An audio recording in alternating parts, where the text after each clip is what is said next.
Հարգելի գործընկերներ, նախ դաշնակցության գլխավոր բանաձևի վերաբերյալ պետք է հայտարարություններ փնտրել, դա ձեր գործունեությամբ ապացուցվել է բազմիցս, կողմը լալով դեմ լինելու փաստը։ Եվ երեք օրինակ պարոն Խաչատրյան, դուք պարոն Մխիթար Հայրապետյանին ասում եք, մենք ձեր ներկայացրած բոլոր նախագծերին միշտ կողմ ենք եղել, բայց ինչ որ բան եք շարունակում եւ ընդամենը նախորդ նիստին, նախորդ քարոզիայի ժամանակ պարոն Հայրապետյանի զեկուցած նախագծի վերաբերյալ դուք հիշում եք, որ 20 րոպե ընդմիջում վերցրեցիք, որ գնաք քննարկեք, հետո փախաք։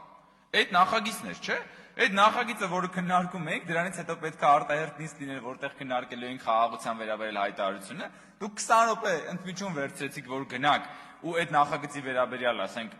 բան ունենաք, գաք դիրքորոշում հայտնեք, հետո փախակ գնացիք։ Այդ է կողմը լալով դեմը, դեմը լալով կողմը։ Ինչ եք գնում ընկնում սրա հետևից, նրա հետևից, Մարուխյանի հայտարարության հետևից, Պողոսի, ձեր գործունեության փաստական ապացույցն է դա։ Եվ այստեղ այսօրվա քննարկվող հարցի մասով էլի, խնդիրը հայեցակարգային է, հարգելի գործընկերներ։ Դուք դեմ եք խաղաղության օրակարգին, դուք դեմ եք ապաշրջափակմանը, դուք դեմ եք ցանկացած լավ օրակարգի, ցանկացած լավ, եւ հիմա որ ասում եք, այ մենք կողմ ենք, որ բոլորը բացեն միանգամից։ Եթե բոլորը չեն բացվում միանգամից, ուրեմն դուք դեմ եք։ Դուք փնտրում եք ոնց անենք, որ մի բան անենք, որ բան չանենք, էլի, ձեր տրամաբանությունը էս է։ Հիշում եք Քոչարյանի իր ասուլիսուն, որ ասում էր, այ Հայաստանը կարար սենց մի հատ բան առաջարկեր,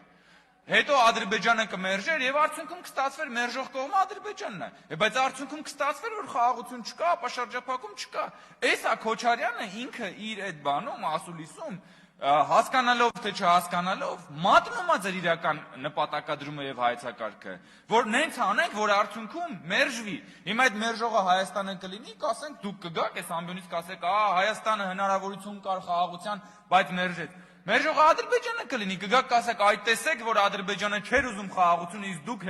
վարդագույն ակնոցներով հավատում եք Ադրբեջանի խոստումներին։ Այսքան բան ժողովուրդ, դուք դեմ եք խաղաղության օրակարգին, դուք դեմ եք ցանկացած լավ օրակարգի, որը լավ է Հայաստանի Հանրապետության ժողովրդի համար, եւ դուք առաջնորդվում եք որքան վատ, այնքան լավ սկզբունքով։ Սա է ձեր քաղաքական ինքնությունը։